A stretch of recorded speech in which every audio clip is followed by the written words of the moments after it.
Hello and welcome back to Build a CubeSat. I'm Manuel and I'm back from my seasonal break and ready to dive into a new year of CubeSat development. Today we are talking about the upcoming development kit, and as always I would like to thank PCBWay for sponsoring this video. As you may know, I'm working towards releasing a development kit so people who are interested in the CubeSat platform I'm developing can actually get their hands on some hardware. And as usual, everything I work on is open source and freely available on Codeberg. And if you are into CubeSat development, consider joining the Discord and subscribing to this channel. So let's start with a quick 1-minute summary of what will be included in the dev kit before we dive into each subsystem individually. So dev kit V1 will be very similar to prototype 1, which I used on the test flight last summer. And it will consist of the following: 4 1.5U rails, an EPS bay for 4 18650 batteries, one EPS mainboard with a charger module and a voltage regulator module, but importantly no batteries because these are a pain to ship internationally and 18650s are readily available in most places. Then 2 single function MCU carrier boards that work with SparkFun Micromod processor and function boards, one Raspberry Pi Compute Module 5 carrier board, one end frame, that's the open one, and one end plate, which has a hole pattern for mounting stuff, and all the necessary nuts, bolts and washers. One important note here, version 1 will not include side panels as their mechanical interface is still a work in progress. So for now the system will be powered via USB-C. Let's take a moment to talk about what and who the dev kit is for. Its intended use is development, experimentation and learning, and not qualification and flight. All of this is still beta hardware, which means that there will be bugs and generally just annoying things, and that's normal for prototypes. So if you are looking for a turnkey, ready-to-fly CubeSat, this is not it. It's very much my goal to offer that product one day, but this will take a few more years. This kit is for early adopters who want to explore the architecture and develop their own boards and modules for it, and maybe even contribute back to the project. And it's also for people who just want to support the project and enable me to keep working on it. If you're intending to do a stratospheric balloon flight or a suborbital flight on a sounding rocket, the dev kit will probably work for this, but it's not intended to be qualified for spaceflight. I'll put up a quick table here to summarize the differences. Now let's also talk about availability and cost. I still think that the second quarter of 2026 is realistic for shipping the first batch, but this may change depending on how the remaining PCB revisions go. The price is still to be determined. It's probably going to be more than $500 and I hope it will be less than 1,000. Of course, I will update you as soon as there is news on this, here on the channel and on Discord. And yes, there will be educational discounts for high school and university students.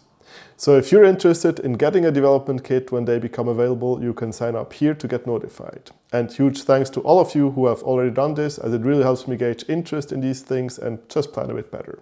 Next, I would like to take a closer look at DevKit version 1 and walk through each subsystem. I'm also going to timestamp this so you can jump to whichever part you're interested in.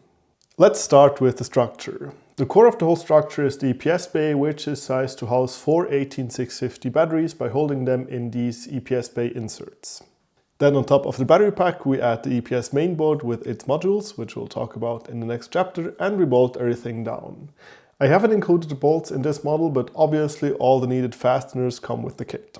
Attached to the EPS bay we have the rails. Currently I plan to ship the 1.5U length with the dev kit as it offers enough space for experimentation but is still manageable for shipping. But to be honest, I'm not super sure about that and I'd be interested in your opinion. So let me know in the comments if 1.5U would work for you or if you would prefer 1, 2 or even 3U. And by the way, if you're interested in a step-by-step assembly walkthrough, check out this video I made a little while ago. The next structural part I would like to mention are these end pieces. These are relatively new additions, which you will of course also find in the Releases tab on the structure repo. There are 3 variants: end frames which are open, end caps which are closed, and end plates that have this hole pattern for M3 nuts and bolts. I got the CNC machine from PCBWay in aluminum 6061 and as always they have done a beautiful job. I will include one end frame and one end plate in the dev kit to maximize what you can build with it. Like perhaps you want a camera on the C+ side, so this needs to be open, and a deployable antenna on the C- side, just as an example. Now what you also need is a way to hold the PCBs. As you may know, I have designed these board clamps that take a PCB every 5mm and have a bit of clamping action when fastened to hold them in place. I really like them, but just for benchtop development, we don't really need the clamping action. So to keep things more affordable, I also designed these board holders that can be FDM printed. Oh, and by the way, this goes for all other plastic parts too. Everything that would be machined PEEK for flight will be substituted with printed PLA for the dev kit, just to keep costs down. That being said, I will also make the PEEK parts and the board clamps available just in case you do want to do some vibration or TVAC testing. By the way, if you want to develop whole custom modules for this architecture that don't need PCB clamps or holders, check out these module volumes that I have recently added to the repo in 10 to 100mm sizes. This one here is the 40mm one. The idea is that they give you a starting point to design your own enclosure or structure, and they include the slots that indicate where the backbus connector PCBs would come in, and also the bolt holes, as well as the alignment holes and slots on the rail contact faces. Of course, you would only keep the features that you need and discard the rest. Speaking of recent additions to the repo, I added 2 features to the PCB edge cuts. The first one are these little shoulders that should make it way easier to keep the boards aligned while inserting them into the stack. The second feature are these 2 slots in each corner.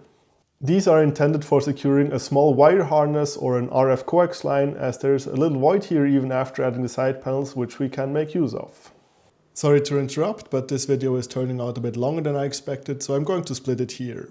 Part 2, which covers the electronics, will be out in a few days, so make sure that you're subscribed if you don't want to miss it. Thank you very much for watching, let me know if you liked this episode, and I'll see you in the next one.